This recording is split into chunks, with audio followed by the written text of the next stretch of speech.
First act of Congress, as soon as they set up a Congress in the United States, the first act of Congress said, let's solve this problem. So the first thing they did was pass what they call the First Immigration Act.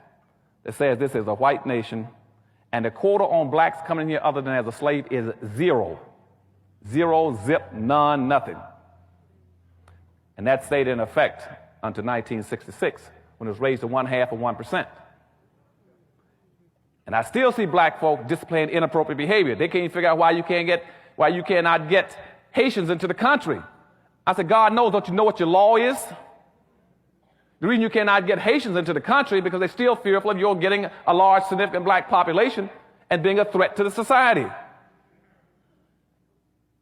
I said, anytime you got boats floating around off the west coast of Africa for 3 months, you had over 3,000, 4,000 blacks on there who were sick, starving to death.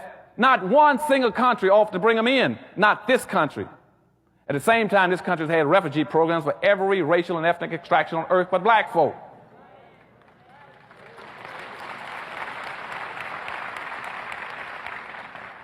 And where's our civil rights leaders? Where's our black leadership? Why aren't they raising issues about it? Instead of them going down there and say, why can't blacks come in from the islands and from Haiti?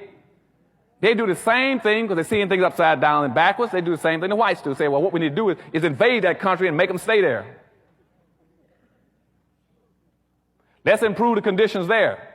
And so that way they have nice places there. Rather than say, no, you didn't improve all the conditions in Mexico, and El Salvador, and Nicaragua, and Hungary, and all these other countries when the people came in. You didn't improve all the conditions in Vietnam to bring in the people. Why do you keep asking these special things, blacks? No leadership will raise the questions.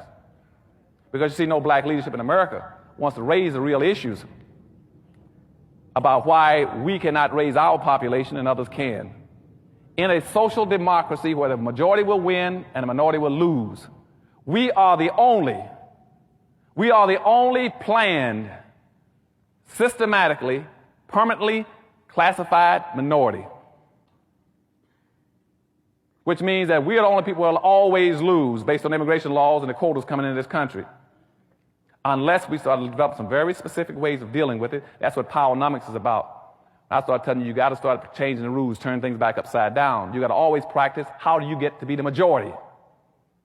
Never do anything where you're going to be a minority. Do it where you're going to become the majority.